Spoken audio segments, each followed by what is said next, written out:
here, ma'am. Ready, Cinderella? Okay, don't be tensed. Don't be tensed. Okay, ma'am. Okay. Put your time of welcome.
Shall we start, sir?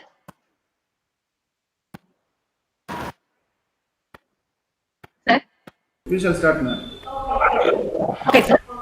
Okay, sir. Catherine? Yes, ma'am. Okay, you can start, Catherine.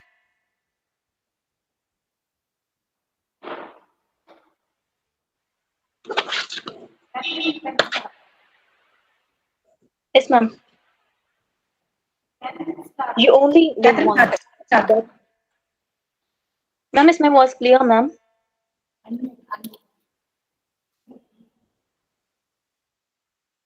Ma'am?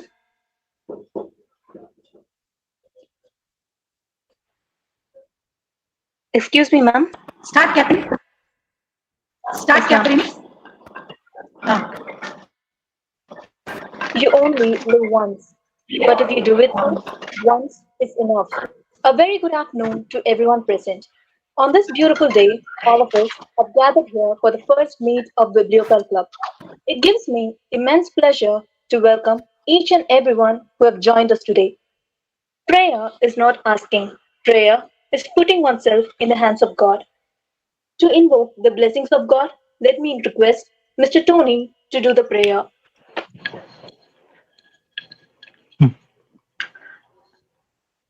An invocation to Lord Almighty. Heavenly Father, we have gathered in front of you at this wonderful hour to invoke your blessing. We thank you, Lord, for providing us with this efficacious meeting. O Lord Almighty, we have come to you for your guidance and support throughout this session. Let your grace and compassion fill this session and make it a fruitful one. We ask this in the name of the Lord Jesus Christ. Amen. Thank you, Tony. To welcome is to honor. To welcome is to establish integrity. I invite Ms. Rennie from First MA English to deliver the welcome address. Each day holds a surprise, but only if we expect it, we can see, hear, or feel it when it comes to us. Let's not be afraid to receive each day's surprise, whether it comes to us as sorrow or as joy. It will open a new place in our hearts, a place where we can welcome our friends and celebrate more. I am Rennie Cinderella from First PG, and I am profusely overjoyed to take the opportunity of welcoming everyone for this inauguration of the Bibliophile Club. I take immense pleasure to welcome our Ed Research Department of English, Dr. V.L. Jayapal, the man behind the success of the students and genuine personality of the department. I welcome you, sir. My word of welcome also goes to the President of the Bibliophile Club, Dr. M. Amuda. I welcome you, ma'am. Books are the quietest and the most constant of friends. They are the most accessible and wisest of counselors and the most patient for teachers. Yes, today we are here for the inauguration of the Bibliophile Club of this academic year 2021. What really matters is what you believe. Here we have a man with great thoughts, a man of words and wisdom, the resource person of the day, Mr. Mark Nicholas Glasford, research scholar of the Department of English. Today, we are privileged to have an opportunity to listen to him this afternoon. On behalf of all, I welcome you, sir. I also extend my warm greetings to all the staffs and research scholars, students of UG and PG, and everyone in the stream for this occasion. Waiting is a period of learning. The longer we wait, the more we hear about him for whom we are waiting.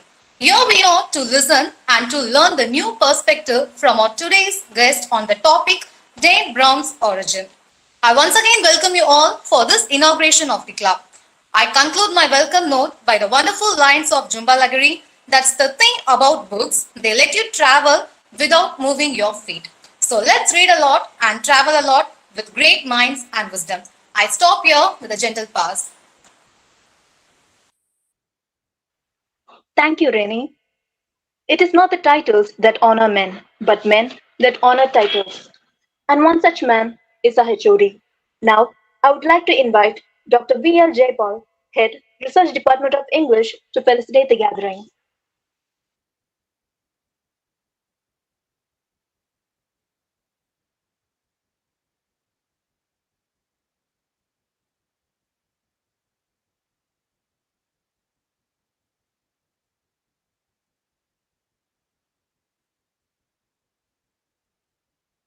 I would like to congratulate the professor in charge, Dr. Amuda Madam, for making arrangements for this first meeting of our bibliophile. Secondly, I would like to welcome on behalf of my own self, Mr. Mark, who is going to review the book.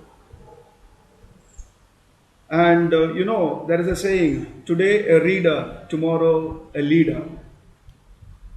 And Mark has already proved that he is a very good reader. And those who are going to witness his review also will definitely feel that you will also will become leaders if you read like Mark. All the participants, I request you all to actively listen and note how he has read the text.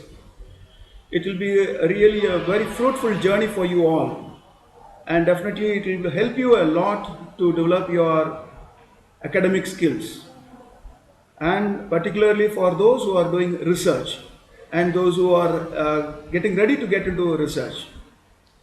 So I wish all the members, right from the organizer Dr. Ramuda and the special speaker Mr. Mark and the participants, all the best. Thank you.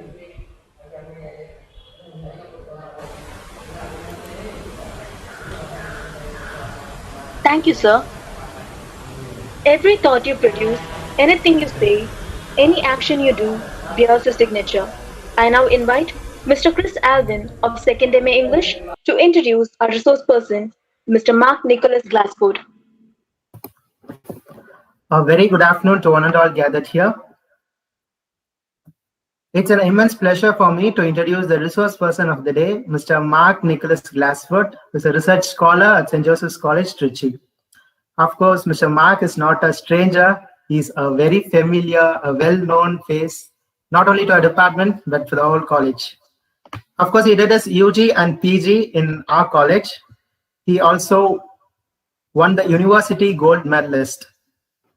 He is one of the versatile speaker, voracious reader, and we are really very happy to have you today, Mr. Mark. He was one of the pillar of support for our department for the past 5 years. He gave his heart and soul and made our department merry. He is a pride of our department who brought several laurels to our college by winning several national, international too, competitions.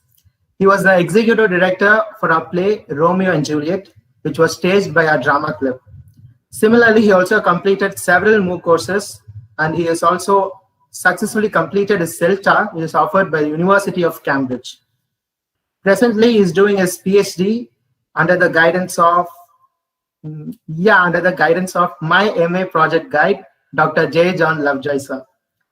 He is doing in the field of English language teaching. We, the members of Bibliophile Club, are really happy to have him today as a resource person, where he'll be reviewing Dan Brown's Origin.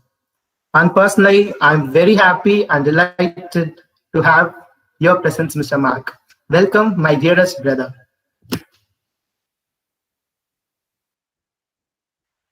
Thank you, Alvin. Now, with pleasure, I would like to invite Mr. Mark Nicholas Glasspool to share his views on Dan Brown's origin. So thank you very much for those kind words. I'd like to thank sincerely our head of the department, Dr. P.L.J. Paul, for those really wonderful words of motivation and support. And I'd like to thank even Dr. Amuda at the offset for giving me this opportunity. And as well, I'd like to even thank everyone who's been kind enough to have me here today. Thank you so much. Okay, so without much ado, I'd get down to talking about the book Dan Brown's Origin. Now, when ma'am had approached me to ask what book you'd like to review, Mark, and I was seriously thinking of going with some strong literary text like Siddhartha by Hermann Hesse or by The Stranger by Albert Camus, but eventually none of it.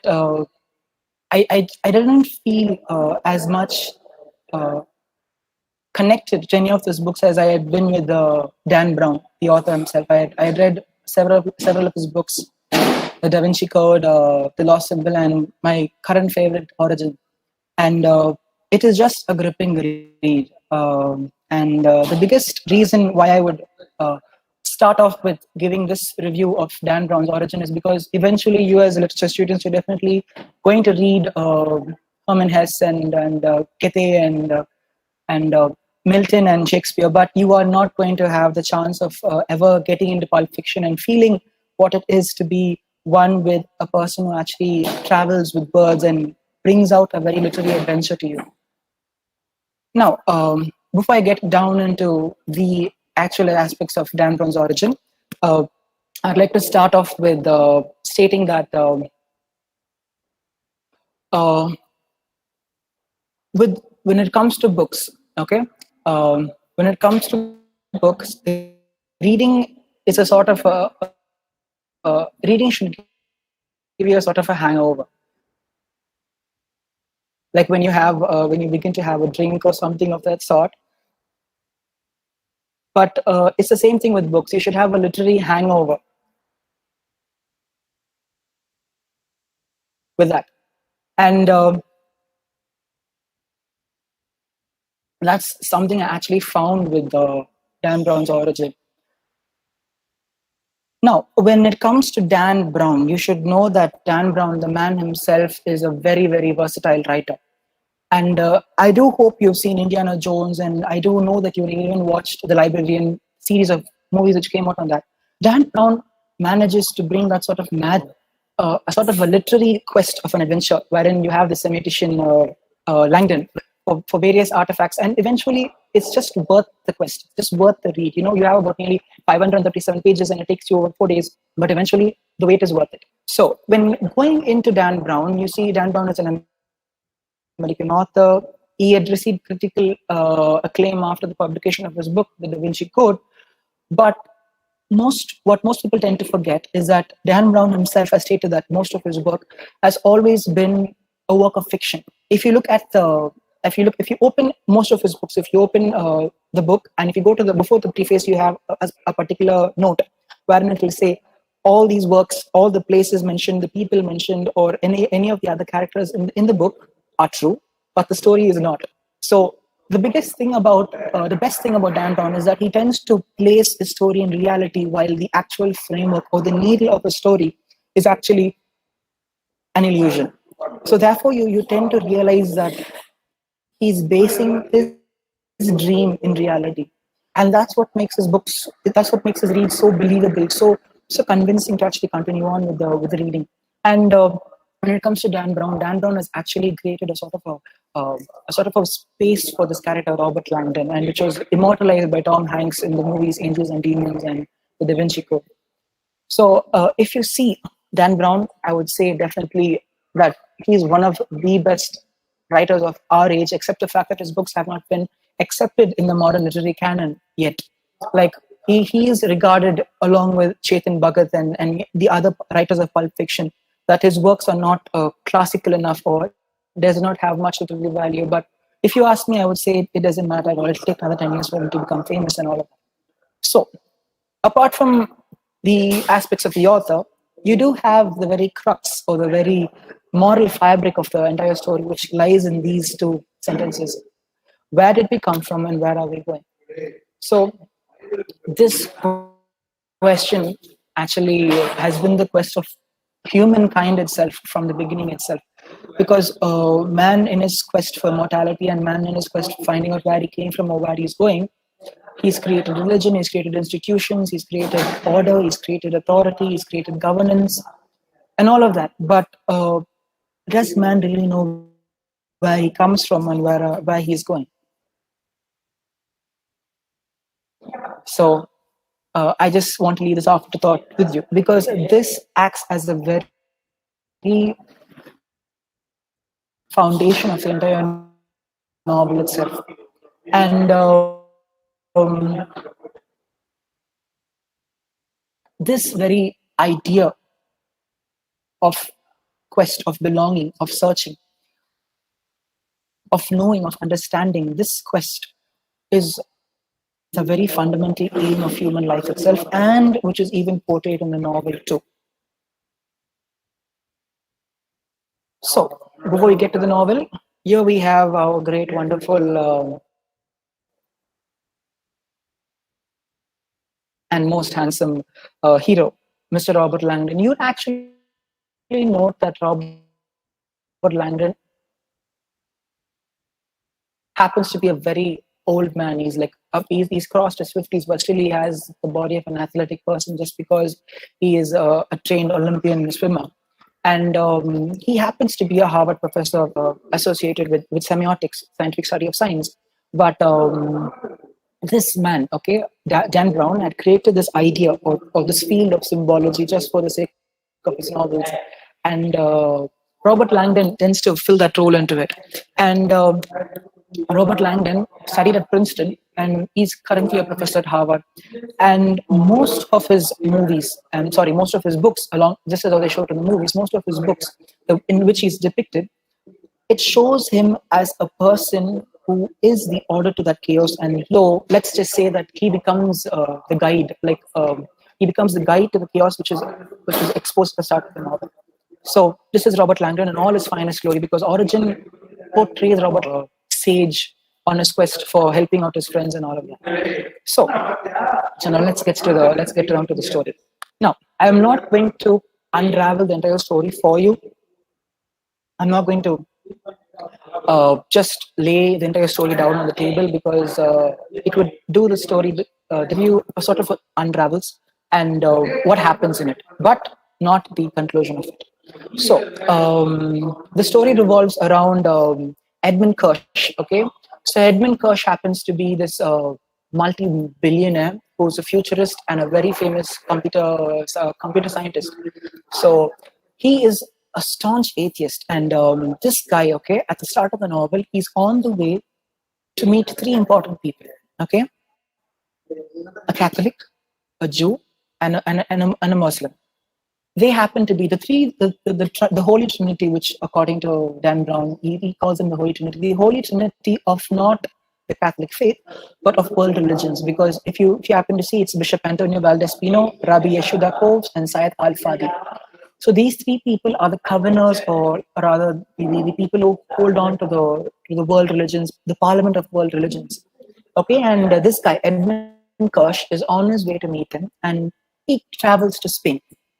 So by now you should have realized that this entire novel is set in the beautiful landscape of Spain, where it's filled with beautiful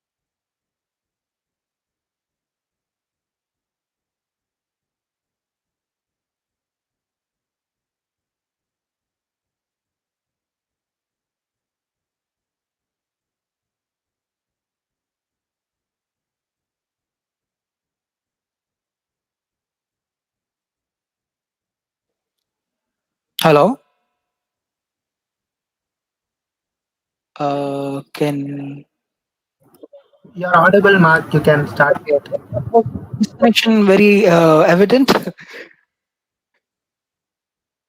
Okay, it doesn't matter now. But okay. So we're back to the story, and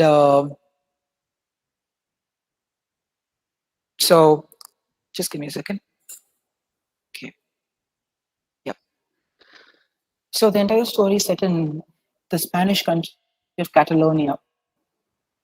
Okay, the entire story is set in the Spanish setting of Catalonia. And as I said, Edmund is on his way to meet the Holy Trinity of the world, the Parliament of World Religions, and there he has a very odd proposition.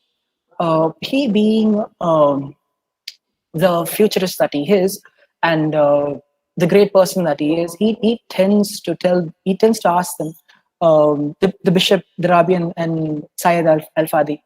The bishop is actually confused as to why this guy has asked these three people to meet, and Edmund, being the greatest villain of his time, he tends to give a sort of a sudden jerk to them, wherein he tells them, "I have a surprise for you, and it's definitely going to go parallel beyond the boundaries of science. It's going to destroy religion itself."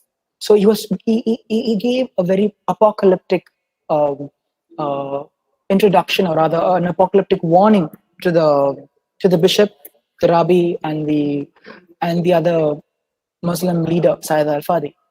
So with that, the preface is over, and then the Guggenheim Museum at Bilbao, the second one, which is with the real weird shapes, with the real weird shapes down over there. The second image, the Guggenheim Museum at Bilbao, is a modernistic museum in Spain, and it happens that it is at this museum that many billionaires over the world are invited for an exclusive evening with Edmund Kirch. Okay, and so the people are invited. They are given they're given a separate set of new wave technology of headphones, and it is at that spot that our hero enters, the great Robert Langdon. And that man gets over there, and that man is like, "Okay, fine, why did this guy call me?" And it is at this part of the novel that you get to know that Edmund Kirch was a student of Robert Langdon. And Robert Langdon had seen great potential in his student, and I thought that he would journey on into semiotics with him. But in fact, Edmund Kirch had used the basis of semiotics and moved on into code structuring, into the field of computer technologies. So for a long time, whenever Edmund Kirch would come back to Harvard, it would always be for a chit chat with his favorite professor, Robert Langdon. So eventually, he's invited to the museum at Guggenheim, and you should actually read the way Dan Brown describes the very insane beauty of the vastness and the alienation of the museum, the alien design of the museum, which is actually very strange and at the same time very compelling. It is a very convincing, and though you may not actually see the image in front of you, you will actually be able to actually feel it. You will actually create a mental image in your mind, and it will be so convincing. So they're all there. Edmund is present there. Edmund is going to deliver his speech, and at that time, um, there is a sudden presentation going on. Edmund is doing his presentation, and eventually, from the crowd, there is an assassin, Avila. Okay, Avila actually is introduced previously into the novel, wherein Avila is ordered by but is ordered to shoot or murder Edmund Kirch. And as the presentation is going on, before Edmund Kirch could release the video about that post-apocalyptic message which which had spoken to the three leaders at the World Parliament, he's going to release that video, which is going to bring about the apocalypse of the world. And at that time, Avila shoots Edmund, and Edmund dies. There is chaos in the room. At that time, Langdon runs to go and grasp the body of Edmund Kirch from falling to the ground. And at that time, there is another person. She's Ambra. She is the curator at the museum, and she happens to be the fiancée of the future king of Spain. And there is chaos. The people are wanting. The guests are trying to flee. Ambra is walking towards Langdon, and Avila has escaped from the scene. So Edmund Kirch is murdered. Robert Langdon looks down, looks at what had been happening, because then even Ambra also comes and asks, and it's the first time Ambra and Langdon meet. And they begin to realize that without the password for that presentation, the presentation will not go public. And Langdon has a sort of a very sort of a hunch that the church could have been, or any religious sect could have been the reason behind the non-publication or the non-presentation of such a video, because in the release of certain truths, major institutions fall. And it's with the same idea that Langdon has a sense, as a hunch, that Edmund has been murdered. And so, as Langdon bends down to to glance at Edmund, there is a person called Winston. Now, Winston is the artificial intelligence which has been code-wired onto the headphones, which I mentioned earlier. Each of the participants of the group of billionaires who had come to the meeting, each of them had been given a set of headphones, in which there was one person called Winston who had communicated to them, and in their own native language. And it is the same Winston which is still on Langdon's ears. It's the same Winston which tells Langdon to take the cell phone from Edmund's pocket and leave. So Edmund is dead. Langdon pretends to mourn for his friend and for his student, and bends down and picks up the phone. And there Ambra confronts him. And Ambra realizes that it was the last final dying wish of Edmund Kirch to publish or to present this video to the whole world. But what happens at that time is that Langdon realizes that it has been someone from the palace who had been given permission for the assassin, for his name, Admiral Avila, to had come for him to be allowed to come even to the particular presentation itself at the museum. So Langdon warns Ambra of this, and then with the help of Winston, they manage to coordinate a private jet, and they come down, pick them up, and they flee from the museum. So now everything is in chaos. Edmund Kirch is dead. Winston is directing Langdon and Ambra to the next part to find out the password for the presentation. And at the same time, the press is having a field day. So the press, if you see Ambra being the fiancée of the future king of Spain, Ambra is caught into a very serious broil because the press has been portraying that Robert Langdon has been abducting Ambra, and he becomes one of the primary suspects. And along with that, there is another shocking revelation. Rabbi Yeshuda and Syed Al-Fadi has been murdered. And this blows up on the newspaper over almost every telecast. And this begins to play on the mind of Langdon and begins to set the question for the turn of many events. And as this is going on, 3 murders have come into the forefront. And finally, Langdon and Ambra are directed to the apartment of Edmund, which is the Casa Mila. Now, the Casa Mila is an apartment built by Antoni Gaudi. Now, Antoni Gaudi is a historical figure who actually was the father of the modernist movement in Spain. And Antoni Gaudi, that guy is the most renowned architects of Spain. Okay, and his apartment, the Casa Mila, that apartment is the one in the center. The one at the center, that apartment is an influx of various designs and shapes, and it doesn't follow the rules of proper structure for building a structure.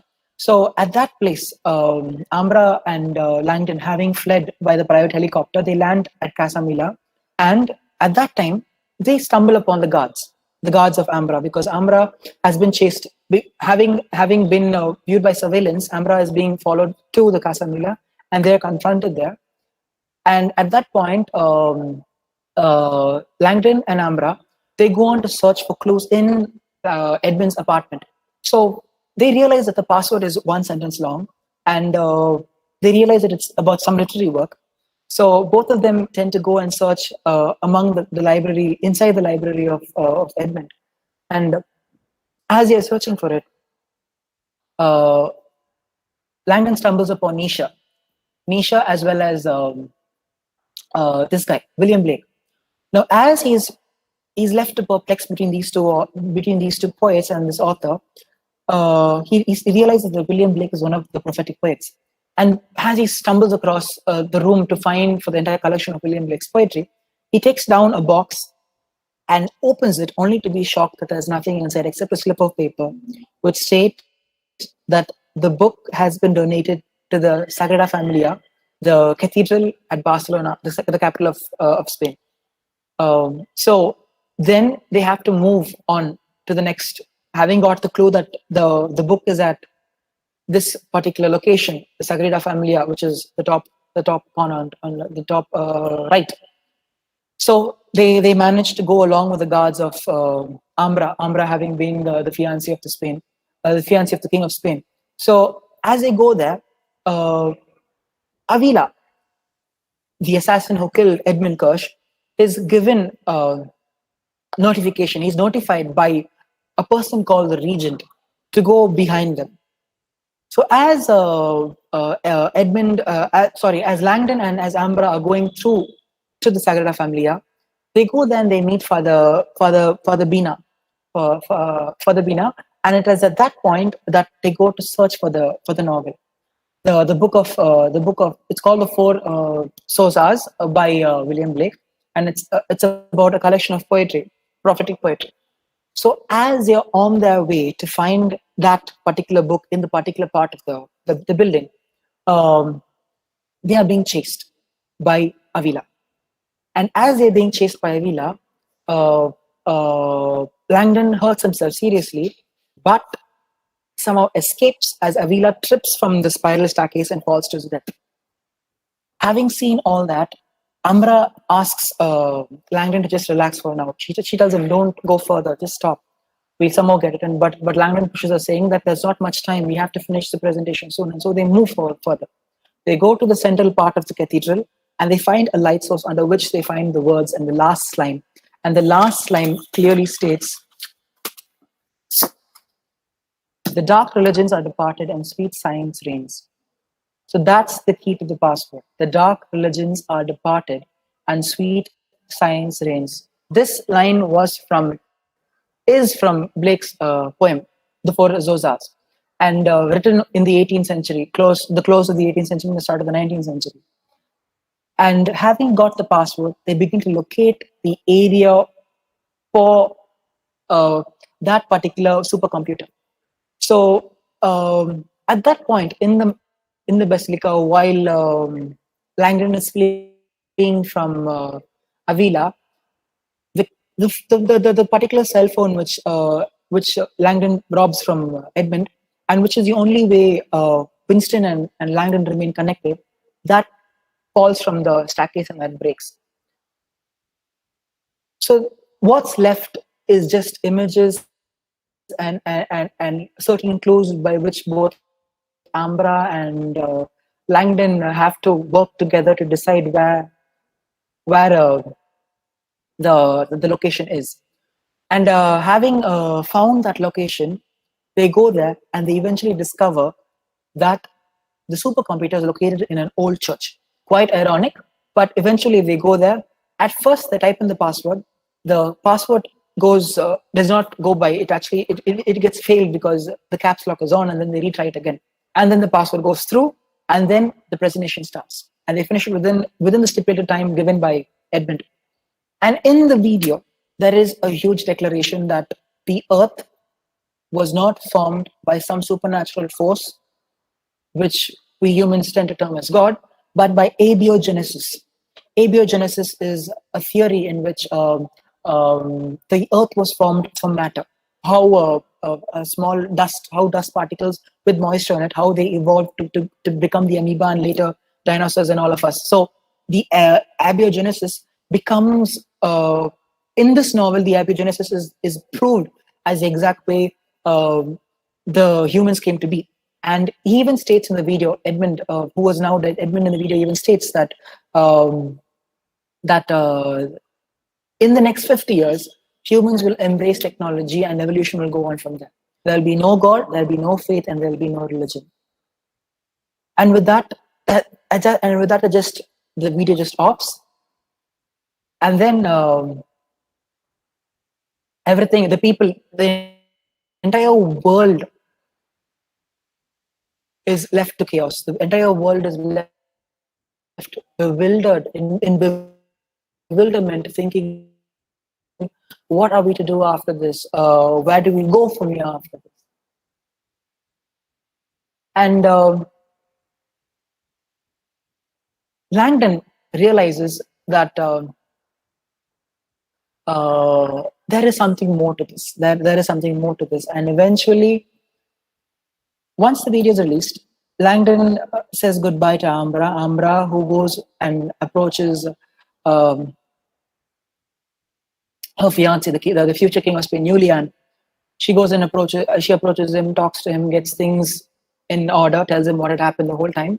And the video is presented, and what was intended by Edmund, the dead Edmund, was that the world would move into chaos. But eventually, what ironically and happens oppositely is that all religions of the world tend to unite towards the end of the novel, wherein they realize that if technology is to take them in the future, they've got to be united with the technology. And with that note, the book ends. So I have left a lot, a lot of important nature of Winston, the very nature of relationship between Ambra and her fiance, the future king of Spain, Julian. And I even left a very important person, Bishop Valdespino. Now, the book ends with the delivery of the presentation and with the establishment that there is no more religion and there's only technology. But I would want to just state that this and it is the same thing with regard to the way this particular universal truth, the concept of abiogenesis, which is portrayed in the novel as the fundamental truth to the birth of the universe. That idea is always tried to be covered up or try to be hushed down by everyone. So if you'd see this novel, this wonderful adventurous novel, is not a statement to glorify technology and bring down the value of religion or the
hello, I'm really sorry for this network issue. I have no idea what's going on, but eventually, my apologies. And I was talking about eventually before the internet took over me. I was talking about sharing two very important aspects of the way the author narrates a story. Like in the one above,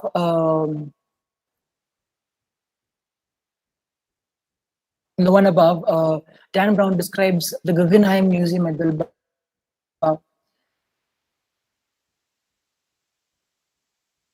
And I read it for you. As Langton approached, the tiled facade seemed to morph with each step, offering a fresh personality from every angle. The museum's most dramatic illusion now became visible. Incredibly, from this perspective, the colossal structure appeared to be quite literally floating on water, adrift on vast infinity lagoon that lapped against the museum's outer wall. If you take a time to just ask someone to just read it for you, and if you can close your eyes and envision it, you would actually see a sort of a bubble sitting on the water. And that's exactly how the museum looks at night. And the next thing is about the Sagrada Familia. And in this, it's not about the Sagrada Familia, but in fact, the controversy behind the building of such a building. You should note that the Sagrada Familia is a church that has not stopped construction. It has been in construction for the past 200 years. The Spanish Civil War came in between, but in spite of it, it has been continuously been undergoing construction. And in this particular passage, Dan Brown gives a very sarcastic way as to which the Sagrada Familia still finds means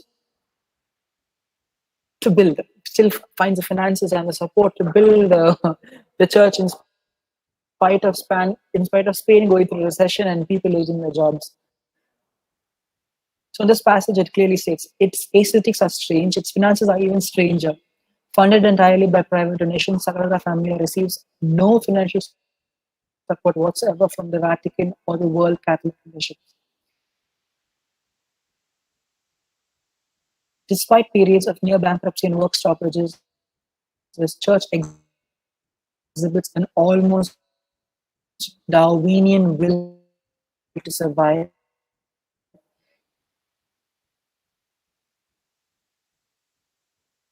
having tenaciously endured the death of its architect. A violent civil war, terrorist attacks by Catalan anti-anarchists, and even the drilling of a subway tunnel nearby that threatened to destabilize the very ground on which it sits.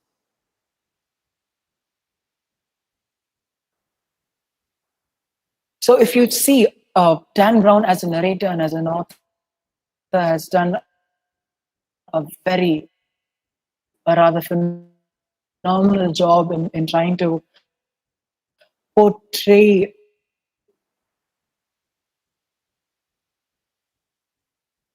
Spain at its essence, his career, and that had actually helped with the depiction of his stories. And you should actually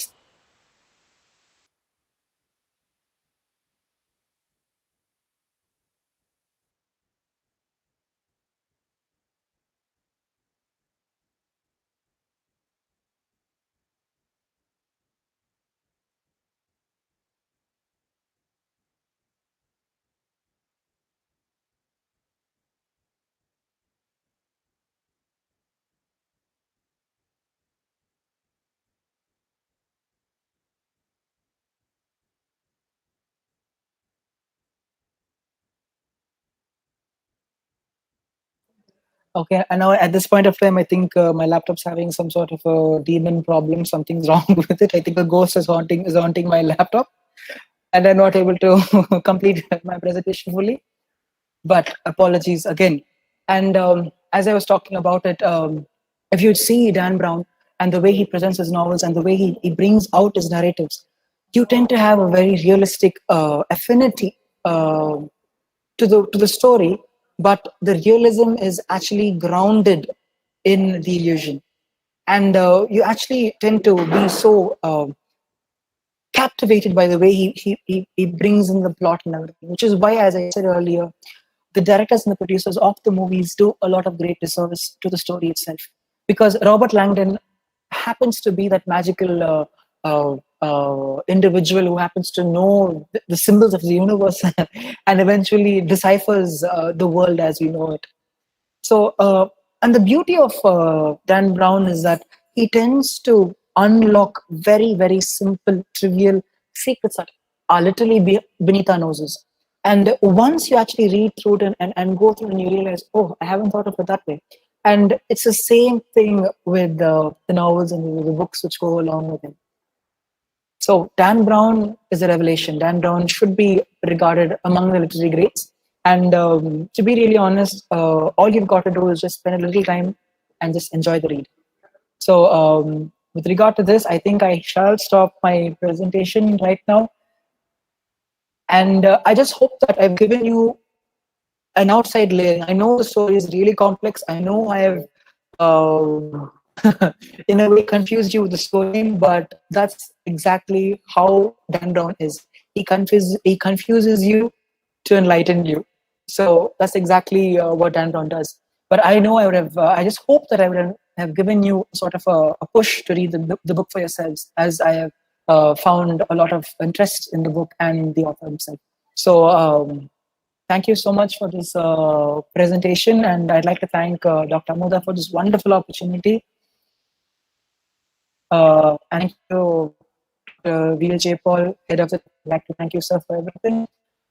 And I'd like to thank Catherine, Chris Allen, and Rini for the wonderful welcome and for the warmth of the meeting. And I'd like to even thank all the participants. Thank you so much. If you have any questions, you could probably ask me about the novel or about any other themes you found really interesting in it.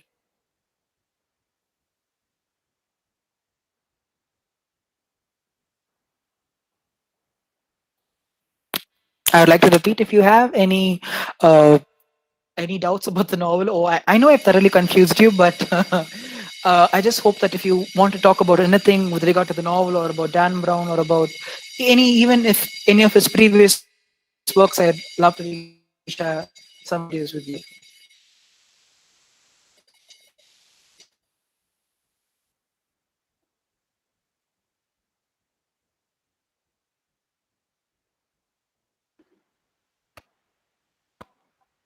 Participants, if you need a clarification,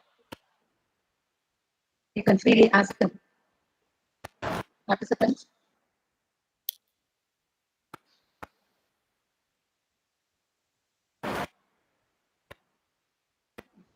Question? If you have any questions, you can ask.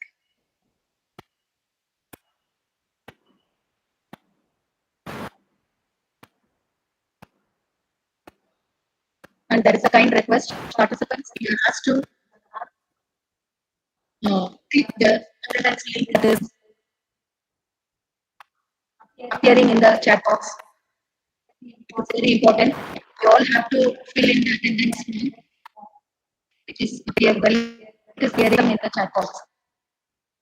I request the resource person also to be fill the attendance. Okay.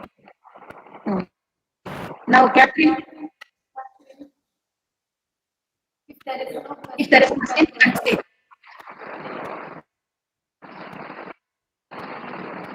Catherine? Yes, ma'am.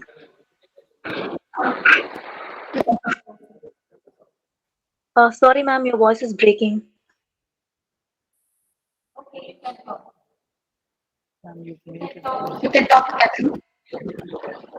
Yes, ma'am. Thank you for sharing your insights about Dan Brown and John and his books with us, Anna. It was really good. I enjoyed the story, but however, I got confused in the middle. But it was really good. And except for the actual story, the other things about Dan Brown, it was really interesting. Anna. Thank you so much. You're welcome. Gratitude is the fairest blossom that springs from the soul. I would like to call Miss Mariam Shiba of Second MA English to deliver the vote of thanks. Good evening, all. The essence of all beautiful art, all great art, is gratitude. Indeed, I feel honored to express the vote of thanks at the end of such productive meeting. First and foremost, I would like to thank Lord Almighty for showering us with His blessings, making this event a successful one. On behalf of everyone who gathered here, I would like to extend a hearty thanks to our resource person, Mr. Mark Nicholas Glasford, who has spread his valuable time with us. He is an exemplary person from whom we have a lot to learn. We feel grateful to you, Mr. Mark, for adding the best book to our to read list. Thank you, Mr. Mark, for enlightening us with a fascinating review. I would also like to thank our HOD, Dr. Jayapal, for his constant support and guidance in organizing this virtual meeting. Thank you, sir, for assisting and encouraging all of us. Also, we would like to extend a special thanks to Mr. Dr. Amuda for organizing such an efficient inaugural meeting. I extend a wholehearted thanks to all the professors of our department whose hard work and dedication have made this virtual meeting a great success. Last but not least, I would like to thank all the participants for their patient listening and active participation in this meeting. Once again, I thank each and everyone who have gathered at this occasion. Thank you. Thank you, Shiba. As we come to the end of the event, I would like to thank everyone for joining us today. I would also like to thank our teachers for giving us this wonderful opportunity and Mr. Mark for his wonderful lecture as well. Again, I request you all to kindly leave the meeting. Thank you and have a nice day.